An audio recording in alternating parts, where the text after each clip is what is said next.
Bismillahirrahmanirrahim. Assalamualaikum warahmatullahi wabarakatuh. Innal hamdalillah nahmaduhu wa nasta'inuhu wa nastaghfiruh wa na'udzu billahi min shururi anfusina wa min sayyiati a'malina. Man yahdihillahu fala mudilla lahu wa man yudlil fala hadiya lahu. Wa ashhadu an la ilaha illallah wahdahu la syarika lah wa ashhadu anna Muhammadan abduhu wa rasuluh. Allahumma salli ala Muhammad wa ala ali Muhammad kama sallaita ala Ibrahim wa ala ali Ibrahim wa barik ala Muhammad wa ala ali Muhammad kama barakta ala Ibrahim wa ala ali Ibrahim fil alamin innaka hamidum majid. Subhanaka la ilma lana illa ma 'allamtana innaka antal alimul hakim. Alhamdulillahilladzi arsala rasulahu bil huda wa dinil haqq liyuzhirahu 'ala ad-din kullihi wa kafa billahi shahida. Wa nunazzilu minal Qur'ani ma huwa shifaa'un wa rahmatul lil mu'minin. Amma ba'd. Muslimin dan muslimat yang dirahmati Allah, Alhamdulillah, syukur kepada Allah Subhanahu wa taala dengan limpah kurniaan, kasih sayang, rahmat daripadanya, terus memberikan kita nikmat kesihatan, nikmat iman, nikmat Islam, terus memberikan kita kekuatan dapat sama-sama kita berkumpul menunaikan solat fardu maghrib secara berjemaah di rumah Allah penuh keberkatan ini, Masjid Setia Alam. Alhamdulillah, terima kasih, jazakumullah khairan katsira diucapkan kepada Tuan Nazir Masjid, Timbalan Nazir Masjid, Tuan-tuan Imam, Tuan-tuan Bilal, para ustaz, para ustazah, para jemaah muslimin dan muslimat yang dirahmati Allah. Alhamdulillah, dengan keizinan Allah, dengan rahmat Allah, kita dijodohkan bertemu pada malam ini untuk sama-sama kita berkongsi, untuk sama-sama kita berpesan-pesan, untuk sama-sama kita ingat memperingati. Semoga kita semua dalam keredaan Allah, semoga kita semua dalam kasih sayang Allah, semoga kita semua dalam rahmat Allah. Amin, amin ya rabbal alamin. Alhamdulillah, kuliah diteruskan. Sebagaimana bulan lepas kita terhenti di bawah satu tajuk yang biasanya dirujuk di pusat-pusat rawatan, yang biasanya disebut oleh para perawat dalam bidang ruqyah, yang biasanya juga dirujuk rawatan-rawatan alternatif, iaitu satu tajuk yang biasanya ditunggu-tunggu oleh, kalau belajar di pusat-pusat rawatan, belajar dalam bidang pengubatan Islam ini, inilah antara subjek yang ditunggu-tunggu, iaitu kita bercerita mengenai satu gangguan, iaitu gangguan masalah jin saka. Sebab biasanya inilah yang akan keluar daripada mulut perawat, biasanya masalah inilah akan keluar daripada mulut-mulut para dukun, bomoh, pawang kepada pesakit yang menggunakan perkhidmatan rawatan pengubatan tradisional ini ataupun komplementari ini untuk dibantu, iaitu masalah saka. Kalau tak saka, sihir, dua benda ni je lah akan disebut oleh perawat. Kadang-kadang masalah itu tak ada kena-mengena pun dengan saka, tak ada kena-mengena pun dengan sihir, tapi disebut juga sihir dengan saka ni. Jadi perkongsian perlu supaya kita lebih faham, supaya kita tidak terkeliru lagi selepas ini, dan supaya kita tidak lagi tertipu dengan katanya perawat di luar sana yang mengamalkan perubatan dan pengobatan Islam. Baru-baru ini kita didatangi oleh beberapa pesakit yang menerima rawatan yang dikatakan rawatan dan pengobatan Islam. Pusat rawatan ini berada di Meru. Dia mengadu, pesakitnya mengadu, dia bertanya, Betul ke Ustaz? Kalau kita nak merawat ni, nak minta rawatan, pertama dah kena bayar slot untuk booking rawatan. Saya kata setakat yang saya tahu tak ada pula kalau nak terima rawatan di Perubatan Islam ni kena bayar slot untuk booking rawatan. Saya tanya berapa di charge untuk slot rawatan tu? Charge hanya untuk booking rawatan sahaja RM150. Itu tak apa lagi lah. Apa yang pelik, dia menyediakan package-package rawatan. Package-package rawatan. Kalau masalahnya saka, kena terima package yang ini. Kalau masalah rawatannya itu berkaitan dengan sihir, maka kena terima package yang ada gangguan sihir. Kalau masalahnya gangguan jin-jin biasa, package-nya sebegini. Jadi pesakit ini menyatakan masalah dia, akhirnya dikenakan satu package, iaitu kaedah membuang saka. Dia kata package yang dikenakan ini untuk rawatan kali pertama berharga RM450. Tak apalah, dia kena bayar lagi. Bayar pendaftaran rawatan, booking rawatan RM150. Package rawatan saka yang dikenakan RM450. Pergilah pesakit ini, walaupun pesakit ini tak berapa nak ada duitnya. Anak-anaknya 7 orang. Kerjanya hanya pembantu di sekolah. Duit cukup-cukup, tapi sebabkan nak sembuh, nak sihat, nak buang saka, bayarlah kepada perawat pusat rawatan ini sebanyak RM450. Tapi yang menyedihkan, dalam package tersebut, apa kaedah yang diberikan kepada pesakit? Dia kata pesakit ini semasa rawatan tersebut, pertama, waris tidak boleh ikut ketika rawatan tersebut. Hanya pesakit dan perawat berada di dalam bilik rawatan. Itu perkara kekeliruan yang pertama. Kekeliruan kedua yang berlaku ketika rawatan, kaedah rawatan membuang saka yang dibuat, pesakit perlu dikafankan menggunakan kafan, lalu dijampi menggunakan ayat-ayat ruqyah. Habis ayat ruqyah dibacakan, maka kain kafan tersebut akan dibuka satu persatu daripada ikatan kepala, tangan dan kaki, lalu ditarik kain kafan tersebut. Katanya akan menarik sekali saka yang ada dalam tubuh badan. Habis package pertama RM450 bersama dengan kaedah kain kapan. La ilaha illallah. Nak rawat saka dikapankannya pesakit, ini dah mengarut. Tak apalah, nak sembuh punya pasal tapi tak sembuh, makin teruk ada. Ambil package kedua, ditawarkan dengan package lebih power, katanya lebih ekstra. Bayar RM1,500. Kali ini berjumpa pula dengan tok guru dia, katanya level dia tak lepas, kena level lagi atas, jumpa tok guru dia, charge RM1,500. Kali ini dia tak mampu dah. Minta maaf lah, saya tak mampu dah. Itulah sekadar saya mampu. Saya cuba rujuk tempat lain. Akhirnya dia rujuk, diceritakan benda ini. Saya cakap, ini bukan ustaz, ini bukan kaedah perubatan Islam. Inilah dukun, walaupun nama dia ustaz, walaupun dia memang mengajar perkara berkaitan agama, tapi kaedahnya sangat mengelirukan. Jadi penerangan demi penerangan tentang masalah ini perlu. Sebab bila mana kita beramal sesuatu perkara, kita dah bina benteng yang cukup kukuh, tetapi bila kita jumpa kaedah tersebut, kita pakai kaedah tersebut, benteng kita pecah, hancur berkecai. Sebab salah pilih kaedah dan rawatan macam ni. Ini baru lagi tuan-tuan, 2-3 minggu lepas punya cerita. Masih ada yang buat dan masih ada yang mengambil rawatan tersebut. Jangan sampai lagi kita tertipu. Jadi kuliah yang lepas kita terhenti, ya, saka siri pertama kita ulang balik. Macam mana datangnya saka ini? Adanya wujud perjanjian antara manusia dengan jin.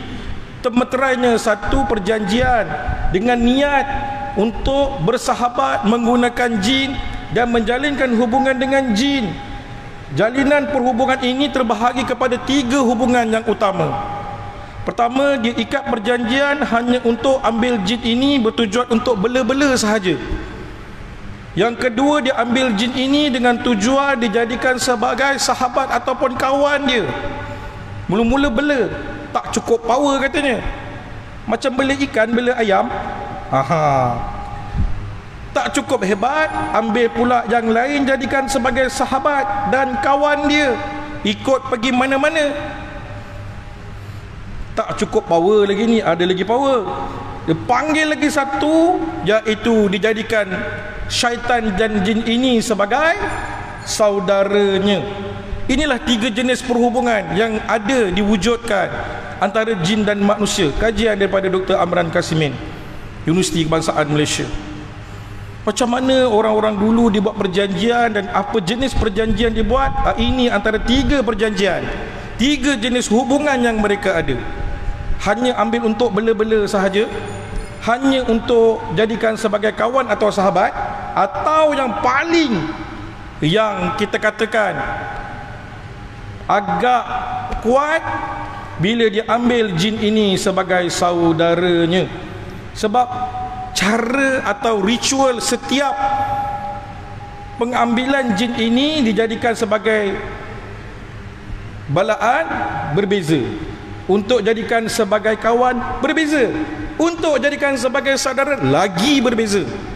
Dia memerlukan, yang kalau jadi saudara ni memerlukan pengorbanan darah dan nyawa. Barulah kuat dia punya kesan, dia punya function apabila mengambil sesuatu jin ini. Jadi itu antaranya, ya. Ada pula jenis-jenis, ya. Saka ini dah ambil dengan tujuan-tujuan tertentu, ya. Antaranya saka hantaraya, HR inilah yang digunakan sebagai saudara. Dan yang inilah function yang paling multifunction.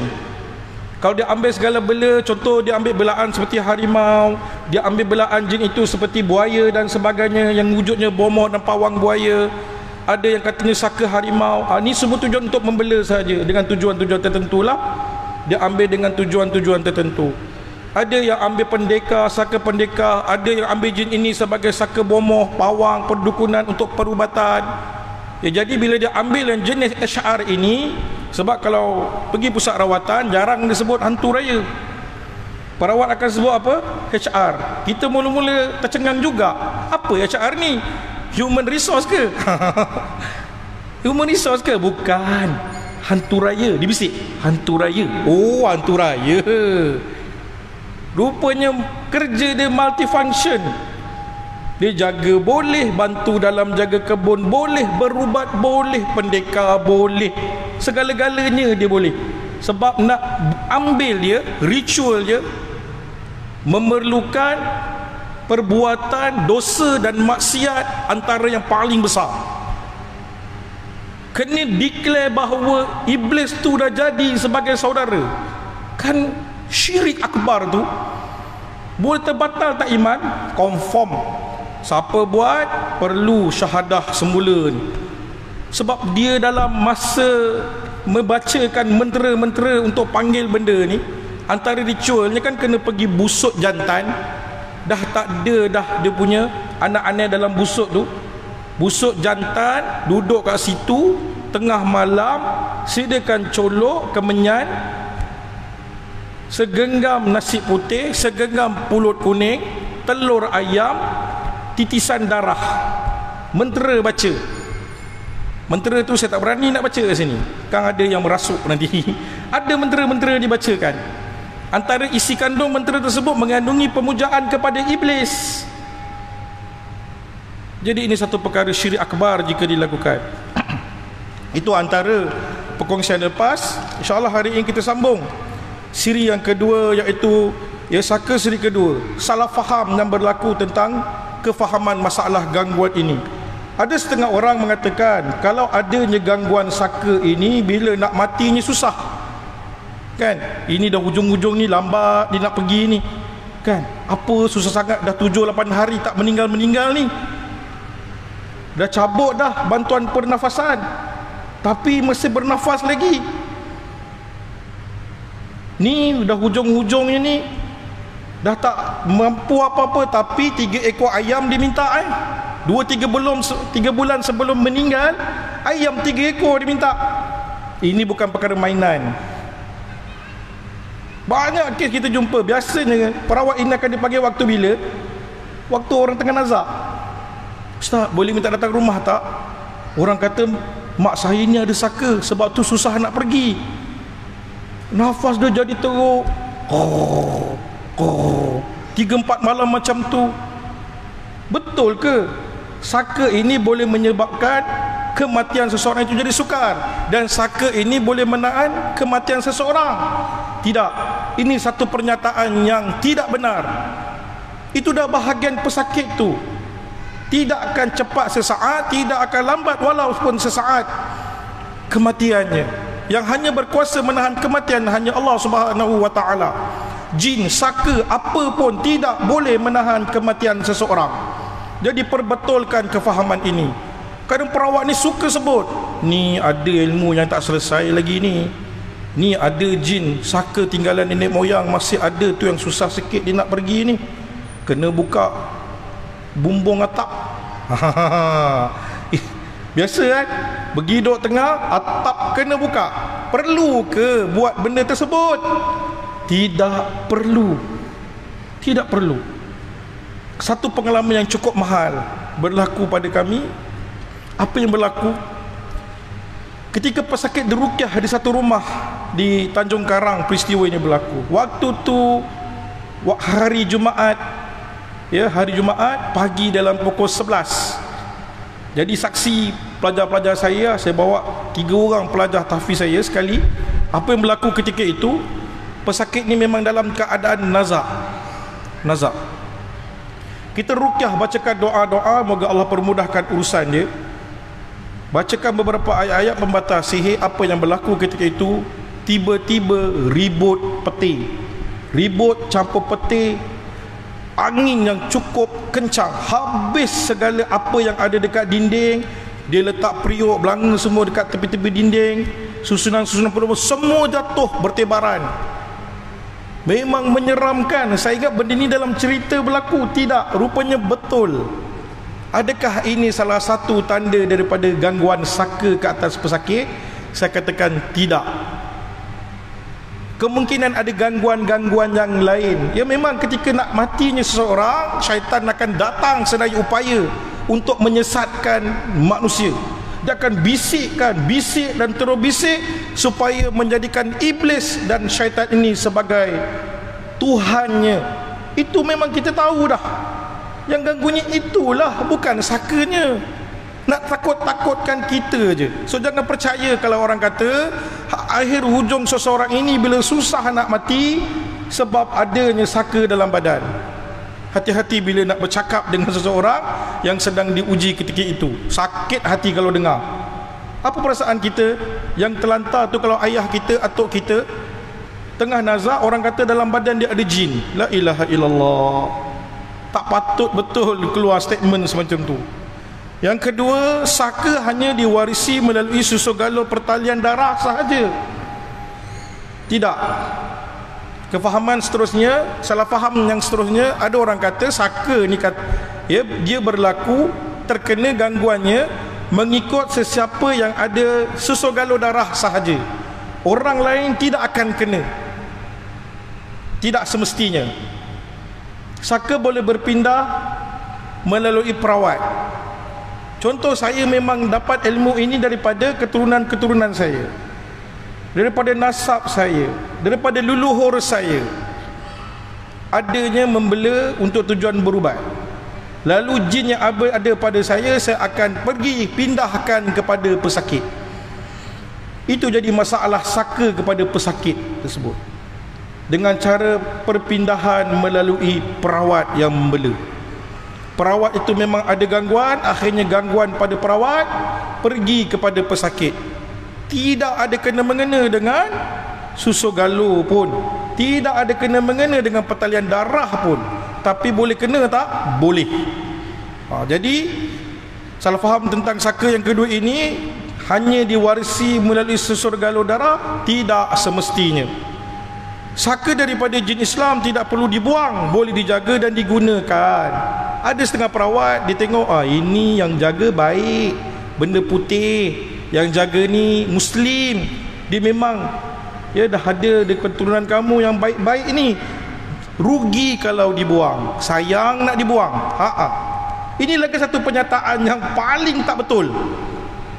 Dia baik ke, dia tak baik ke, dia hitam ke, dia putih ke, dia tetap jin, di mana diharamkan untuk kita bersahabat dengannya, diharamkan untuk menggunakan perkhidmatannya, tidak dibenarkan.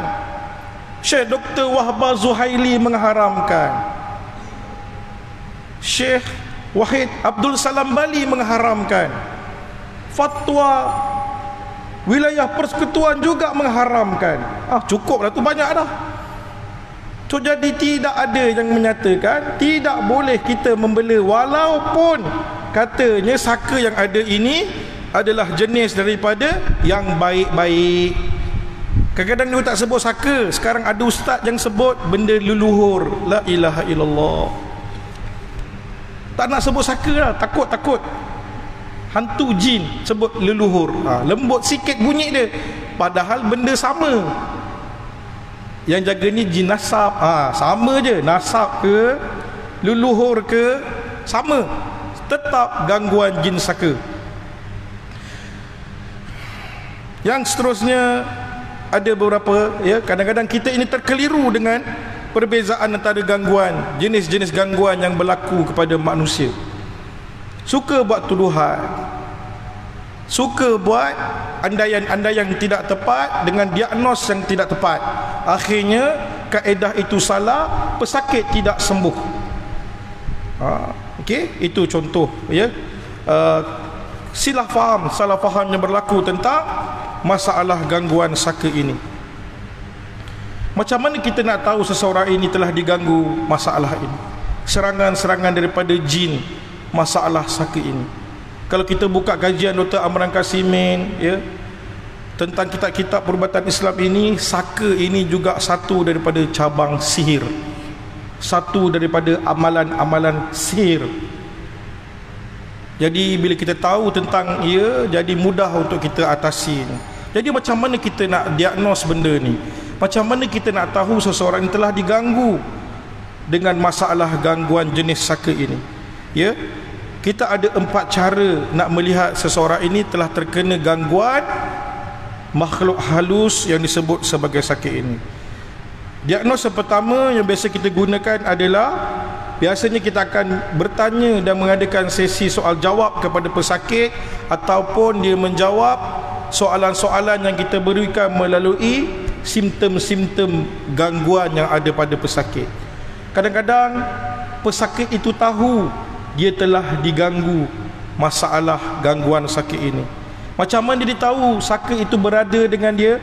Pertama, sudah diberitahu oleh saudara mara terdekat atau sahabat-sahabat yang terdekat dia. Contoh, ada peristiwa kawan kepada ayah seseorang ini, memang sahabat rapat dia. Dia kata, dulu ayah kau ni bila berzikir terbang, bila berzikir terangkat badan dia, terapung-rapung badan dia. Power bapak aku ni. Bapak kau tu dulu tu atas air tu berjalan selamba. Jadi ceritakan kehebatan bapak dia ni. Ayah dia ni ada kehebatan tertentu. Jaga-jaga. Dia sebenarnya dah tahu tu. Lain macam ayah aku ni, luar biasa kehebatan dia. Itu contoh, dah diberitahu, dah diceritakan. Dia saudara-saudara terdekat dia, sahabat-sahabat terdekat dia. Yang kedua, sudah dilatih bagi mematuhi perjanjian dan memenuhi kehendak saka tersebut, seperti pantang larang dan cara-cara memberi makan. Keturunannya dah beritahu dah. Ni setiap Muharram Kang, sebelum habis Muharram, pilihlah mana-mana hari kita buat menjamu, menjamu. Pastikan dalam menjamu ini kita wajib ada pulut kuning, telur rebus, ayam, kari. Ini menu standard. Jemput sekali jemaah Masjid Siti Alam. Lepas isyak buat doa selamat katanya. Doa selamat, tapi dia ada kurungan dekat situ. kalau tak buat sakit. Nanti kalau tak buat ada yang sakit. Buat banyak-banyak dulu untuk jemaah, tinggalkan sedikit satu talam. Dalam talam tu nanti kita letak kat belakang rumah. Ini satu ritual atau cara nak bagi tahu sebenarnya ada amalan kat situ yang mengandungi masalah gangguan saka. Kalau tak buat sakit, kalau tak buat amalan ni sakit, kalau tak buat menjamu ni akan sakit. Hati-hati. Sudah dia ajar cara-cara untuk berdamping dengan saka tersebut. Dia ajarkan cara-cara nak berdamping dengan jin yang ada menjaga keturunan dia. Ni ambil keris ni, ambil keris ni dibalutkan dengan kain kuning, letak dekat atas pintu rumah. Jangan disimpan dalam beg. Jangan. Okey? Benda ni berlaku jadi apa pada pesakit? Bila disimpan keris tu dalam beg, sakit jantung, nak kena bypass lah. Sebelum bypass, ikhtiar ruqyah. Betul, rupanya dia langgar pantang larang ni. Dia dah dapat sebilah keris daripada keturunan dia, supaya keris ini tidak boleh disimpan di tempat tertutup. Disimpan tempat tertutup, akhirnya dia sakit. Buang keris tersebut, biiznillah, dengan izin Allah sembuh. Tak perlu dah di bypass. Tu dia ajar cara-cara nak berdamping dengan jin tersebut.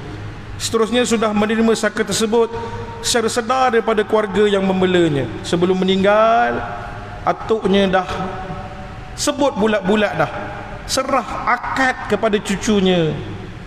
Dah diakad, atuk tengok engkau lah yang terbaik dan rasa sesuai untuk jaga dia. Terima cu ya. Shake hand dengan atuk, cium tangan atuk. Saya terima atuk. Bermulalah perpindahan saka tersebut. Banyak kita jumpa, ada kes memang tak boleh jumpa atuk dia. Jumpa atuk, salam atuk, jadi apa? Merangkak menjadi seperti harimau. Seterusnya diagnos yang kedua, kita tanyakan pada pesakit, ada tak amalan pantang larang yang perlu dilakukan atau dijaga? Antara pantang larang yang biasa kita temui, yang biasa berlaku kepada pesakit-pesakit yang ada masalah ini, pertama, tidak boleh menziarah kematian. Kalau dia pergi dengar je orang meninggal dunia, dia dah mula rasa anxiety, berdebar-debar, rasa melayang badan tu. Dengar je orang meninggal, dia rasa lain dah. Itu baru dengar orang meninggal, belum pergi ziarah. So jadi dia bagi pesan siap-siap, nak ziarah ni nanti lepas dikebumikan, masa jenazah masih ada, jangan pergi dulu, kan nanti tumbang kau nanti. Betul, memang ada yang kena macam tu. Diziarah hari kedua atau hari ketiga. Sunnahkan 3 hari kalau kita nak ucap takziah. Lepas 3 hari tak perlu dah ucap takziah ni. Itu sunnah. Jadi dalam masa 3 hari ni dia akan pergi ziarah. Hari pertama, no, tak boleh ziarah. Kang kalau pergi pengsan, lemah satu badan, serangan akan berlaku. Tidak boleh pergi ke tanah perkuburan. Yang ketiga, tidak boleh menguruskan jenazah. Sebab tu antara pantang larang dia. Seterusnya, tidak boleh mendengar serunai atau gendang silat. Dia dengar je serunai, dengar je gendang, mula tangan dia bergetar. Dung, dia terus buka. Tahan, simpan tangan dalam poket, dah gigil-gigil badan tu, dengar muzik silat tu. Dia dah mula naik share. Gendang kali kedua, melompat dia masuk ke gelanggang. Sudah. Ini berlaku tak boleh dengar dia. Dengar gendang, akhirnya naik share. Tu pantang dia. Nak dengar nanti dulu, habis gendang dia masuk, barulah dia tenang. Seterusnya, barang pusaka tidak boleh dilangkah atau disimpan dengan cara tertutup. Macam saya sebutkan tadi, ada kes dia nak buang benda ni. Keris ni saya dah tak nak simpan dah, dia kata. Dah tak mampu nak jaga. Ni kalau simpan dekat rumah, bergegar-gegar dalam almari. Ya ke bergegar dalam almari? Tak, sebenarnya tak bergegar pun. Itu semua gangguan daripada syaitan. Bila kita test, betul ke benda ni ada, kan? Masa kita buka sarungnya, kita cabut sarung dengan bilah, Habis je kita cabut sarung dengan bilah, pesakit melompat bersilat. Betul lah tu, dia masuk ke dalam badan pesakit. Dia masuk dalam badan pesakit. Kau nak apa? Sudah. Jadi keris begini tidak boleh lagi disimpan oleh pesakit. Sebab barang pusaka tidak boleh dilangkah atau disimpan. Yang seterusnya, amalan atau barang pusaka tidak boleh diserah kepada orang yang tidak ada pertalian darah. Dia kata kalau tak ada pertalian darah, kau tak boleh simpan benda-benda ni. Amalan-amalan ini tak boleh kau amalkan, melainkan keturunan-keturunan engkau sahaja. Ini amalan special, orang lain tak boleh amal, engkau je lah dan keturunan yang ada dengan kita ni boleh amalkan. Ya, hati-hati kalau disebut macam ni. Amalan semua boleh diamalkan. Mana ada amalan yang boleh dirahsia-rahsiakan? Amalan rahsia inilah yang cukup berbahaya. Bila dirahsiakan pasti terkandung benda-benda yang kita boleh katakan khurafat, tahyul dan sebagainya. Hati-hati. Itu diagnosia. Kebiasaannya pesakit sendiri tahu apa amalan dia, apa pantang larang dia, apa yang dia perlu buat. Jadi itu antara diagnos kita nak tahu sama ada dia memang ada masalah gangguan ini atau tidak. Seterusnya, pesakit tidak mengetahui bahawa dia ada gangguan tersebut. Kita tengok daripada tanda-tanda ketika jaga. Dia ada simptom-simptom gangguan jin. Contohnya kerap sakit kepala yang tidak diketahui punca.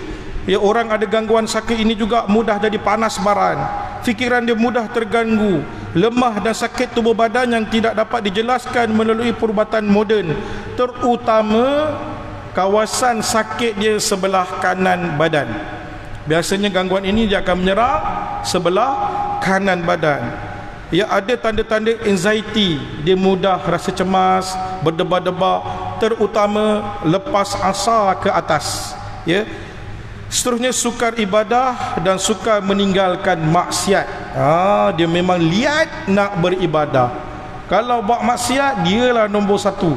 Nak ibadah, pergi masjid memang panas. Memang suka nak pergi, nak dah cuba tapi tak boleh.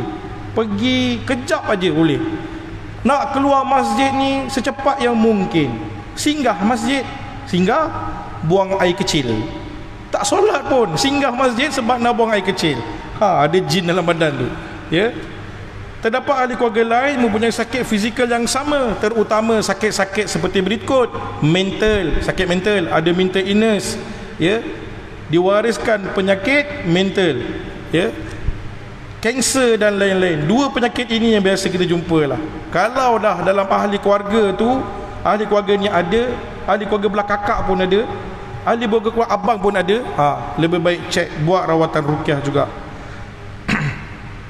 Seterusnya, gangguan sakit biasa kita jumpa tanda-tanda yang lain. Terdapat ahli keluarga ada penyakit gangguan yang sama, keluarga yang ni terkena gangguan yang sama, yang ini gangguannya pun lebih kurang sama.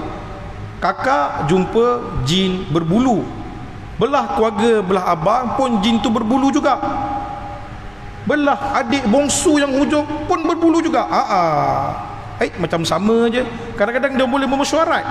Bila kumpul ada keluarga, aku mimpi ni, samalah mimpi kau dengan mimpi aku. Jumpa adik bongsu, sama juga. Korang bertiga ni combine, eloklah. Kena berubat dah tu. Mimpi sama, hantu yang mengganggu pun sama.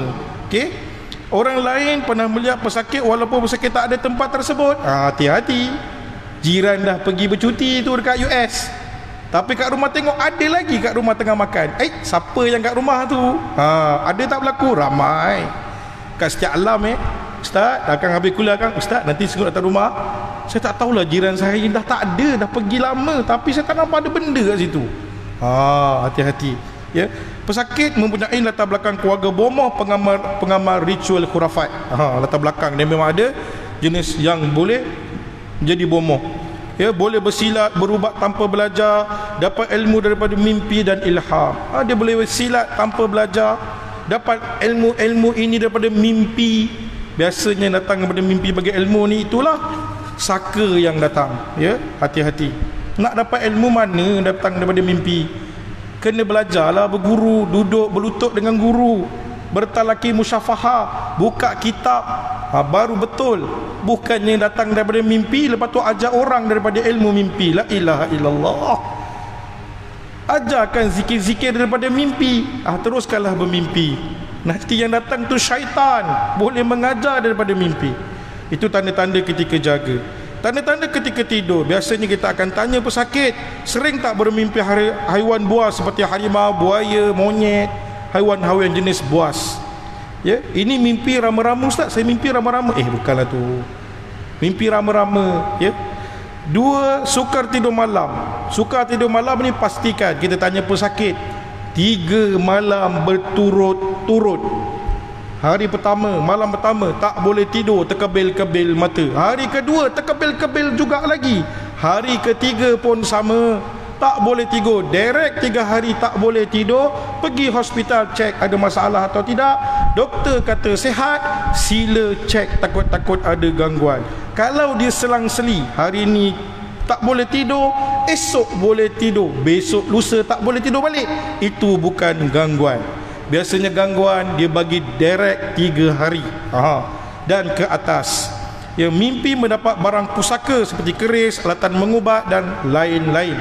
Mimpi datang, mimpi dia bagi keris, dia bagi alatan-alatan perbidanan. Dalam mimpi dia bagi, ya. Mimpi mendapat bayi, menyusukan dan bermain dengan kanak-kanak. Ini pun satu tanda. Kalau dia hanya mimpi, kita sambung selepas azan insya-Allah.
La haula wala quwwata illa billah.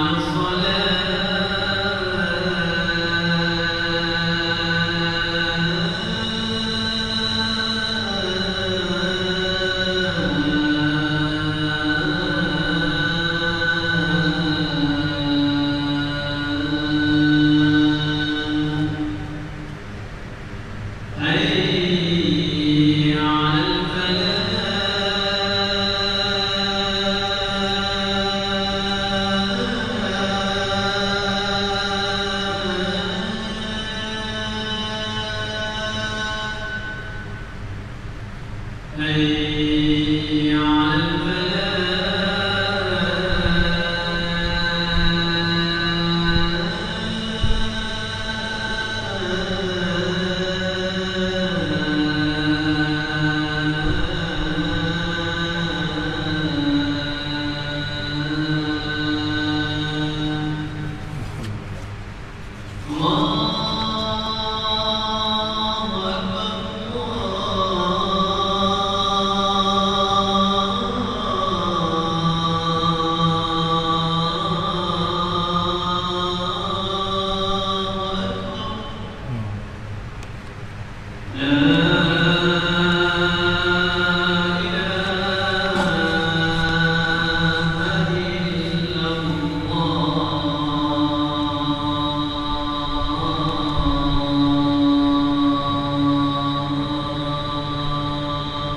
La ilaha illallah Muhammadur Rasulullah.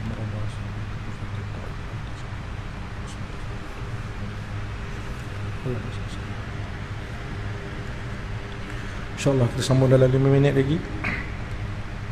Jadi kadang-kadang antara tanda-tanda yang ada ketika tidur adalah mimpi mendapat bayi, menyusukan dan bermain dengan kanak-kanak. Hati-hati dengan mimpi macam ni. Tak semestinya itu saka. Sebab bila mana kita tengok dekat media sosial, orang akan tanya dekat ustaz-ustaz, perawat live ini, "Ustaz, saya ni mimpi nyusu budak, saya main dengan budak." Saka? Terus direct saka bagi terus kepada dia. La ilaha illallah. "Ustaz, saya mimpi tempat tinggi, rumah usang." Saka? Semudah itu? Tidak semestinya. Boleh tak sihir, orang terkena sihir mimpi bayi? Boleh. Boleh tak orang terkena sihir mimpi rumah usang? Boleh. Sama je dengan mimpi saka. Tak ada beza. Sebab itu nak katakan mimpi menjadi punca utama atau tanda utama, itu tidak boleh. Tidak benar sebenarnya. Sebab kalau kita tengok media sosial, semudah itu dengan hanya tanya pasal mimpi, yang mentafsir pula bukan ahli tafsir mimpi, itu jadi masalah. Terus tuduhan dilakukan. Nak tafsir mimpi ni bukan semudah yang disangka. Jadi mimpi mendapat bayi ini hanya satu. Kalau dia mimpinya banyak, tanda-tandanya lebih daripada 5 tanda ketika tidur, 5 tanda ketika jaga, 10 tanda dia ada, yes, kita bagi kemungkinan 80% dia ada tanda-tanda gangguan. Seterusnya, diagnos yang terakhir adalah dengan kita membaca ayat-ayat suci Al-Quran, iaitu ruqyah syar'iyyah. Apa kesan dia kepada pesakit yang ada gangguan jenis ini? Kebiasaannya respon ketika diruqyah atau tindak balas yang ada, biasanya pesakit akan mudah mengamuk, bersilat dan sebagainya. Ada yang jenis bila ruqyah dia diam, tersenyum aja. Dia tak ngamuk pun. Dia tengok kita, dia senyum aja. Ada yang tiba-tiba dia ruqyah, dia boleh berbicara dengan fasih seperti orang tua, orang alim. Tiba-tiba yang masuk tu orang alim, yang jaga dia kan wali Allah. Itu bukan wali. Yang jaga dia tu wali syaitan, sebab masuk dalam tubuh badan manusia.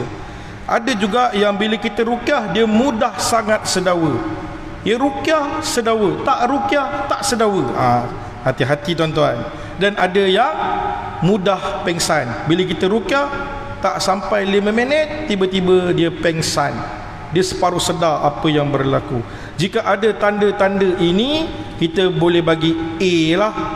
80% kemungkinan dia ada tanda-tanda gangguan saka. Jadi kalau dah kena, nak buat macam mana? Kalau tak kena, apa perisai yang ada? Kita dah kongsikan perisai yang pertama, Al-Baqarah, 2 akhir Baqarah. Kita dah perisai yang kedua, Ayatul Kursi. Hari ini perisai yang ketiga. Perisai yang ketiga kita dah kongsikan juga Muawwizat 3 kul. Hari ini kita kongsikan satu lagi, perisai yang cukup ampuh daripada terkena serangan gangguan saka ini, terkena daripada serangan jin-jin ini, ataupun nak mengubat, merawat, terapi diri yang memang ada masalah ini, iaitu dengan amalan zikir la ilaha illallah wahdahu la syarikalah lahum mulku walul hamd wa huwa ala kulli syai'in qadir. Tiada Tuhan melainkan Allah, Dialah yang tunggal, tiada sekutu baginya. Baginya lah kerajaan dan puji-pujian, dan dialah maha berkuasa membuat segala sesuatu. Daripada Abu Hurairah radhiyallahu anhu, Nabi sallallahu alaihi wasallam bersabda, barang siapa mengucapkan la ilaha illallah wahdahu la syarikalah lahum mulku wa lahul hamd wa huwa ala kulli syai'in qadir, dalam sehari 100 kali, sama pahalanya dengan membebaskan 10 hamba sahaya, dan dituliskan untuknya 100 kebaikan, serta dihapuskan dari dirinya 100 keburukan, yakni dosa. Zikir itu juga menjaga dirinya daripada gangguan syaitan pada hari itu sampai ke petang, dan tidak ada seorang pun yang datang membawa amal yang lebih baik daripada yang ia bawa, kecuali ada orang yang beramal lebih banyak dari dirinya. Hadis riwayat Imam Malik, Imam Ahmad, Al-Bukhari, Imam Muslim, At-Tirmizi dan An-Nasa'i. Masya Allah, punya banyak periwayat hadis ini dengan jelas menyebutkan satu fadilat zikir yang sangat besar. Tertera dalam fadilatnya, ia dapat menjaga diri daripada gangguan syaitan. Bila kena baca, Nabi menyarankan kita baca pada waktu pagi sebanyak 100 kali. Hadis sahih. Inilah amalan yang ampuh. Kita gabungkan semua sekali. Kita baca sebelum tidur, waktu malam kita baca ayatul kursi. Pagi dengan petang kita baca muawwidzat. Waktu pagi kita tambah lagi dengan zikir ini, la ilaha illallah wahdahu la syarikalah lahum mulku wa lahul hamd wa huwa ala kulli syai'in qadir. Jaminan Nabi tidak akan diganggu sampai ke petang. Banyak pesakit kita jumpa bila dia istiqamah beramal, dengan izin Allah sembuh. Tidak ada lagi kerasukan, tidak ada lagi mimpi-mimpi pelik, tidak ada lagi yang datang memberi barang-barang pusaka tersebut. Dia mudah jadi tenang, tidak ada lagi gangguan dalam rumah. Jadi amalkan perisai-perisai ini supaya kita dijaga oleh Allah Subhanahu wa taala dengan jaminan Nabi daripada hadis-hadis yang sahih. Kadang-kadang amalan dia bagi itu pelik-pelik, tak perlu amal yang pelik-pelik. Amalkan apa yang Nabi tinggalkan, yakin, istiqamah, biiznillah. Fadilatnya sangat besar seperti mana yang dijanjikan oleh Nabi. Pahalanya cukup besar seperti mana membebaskan 10 orang hamba sahaya, sebagaimana Allah tuliskan kebaikan, 100 kebaikan untuknya. Allah padamkan 100 keburukan, yakni dosa daripadanya. La ilaha illallah Muhammadur Rasulullah. Dahlah Allah ampunkan dosa, Allah beri pahala, Allah jaga lagi. Inilah perisai yang cukup ampuh. Dah tiada lagi yang lebih ampuh daripada ini. Dengan kita baca ayat Quran yang ditinggalkan oleh Nabi, ayatul kursi, muawwidzat, tambah zikir yang ini, subhanallah. Bak kata Dr. Amran Kasimin, kalau orang tanya, saya dah amal tak sembuh-sembuh Ustaz, macam mana? Saya dah amal dah tak sembuh-sembuh. Tanya balik pesakit, ada tak yang lebih agung daripada Al-Quran dan amalan daripada Nabi? Ada tak? Tak ada kan? Jadi teruskan beramal dengan istiqamah, ikhlaskan niat kerana Allah. Biiznillah fadilahnya kita akan dapat. Okey, wallahu alam. Semoga ia bermanfaat. Ya, insya-Allah pada kuliah akan datang kita sambung sedikit bahagian saka yang ketiga ini dan amalan-amalan yang ampuh yang seterusnya yang ditinggalkan oleh Nabi, yang sahih daripada Nabi. Semoga kita semua dalam pemeliharaan Allah. Semoga kita semua terus diberikan penjagaan oleh Allah. Amin amin ya rabbal alamin. Wallahu alam. Kita tutup dengan tasbih kafarah dan suratul As. Subhanakallahumma bihamdika asyhadu an la ilaha illa anta astaghfiruka wa atubu ilaik. Wal 'as innal insana lafi khusr illa alladhina amanu wa 'amilus solihat wa tawassaw bil haqq wa tawassaw bis sabr. Assalamualaikum warahmatullahi wabarakatuh.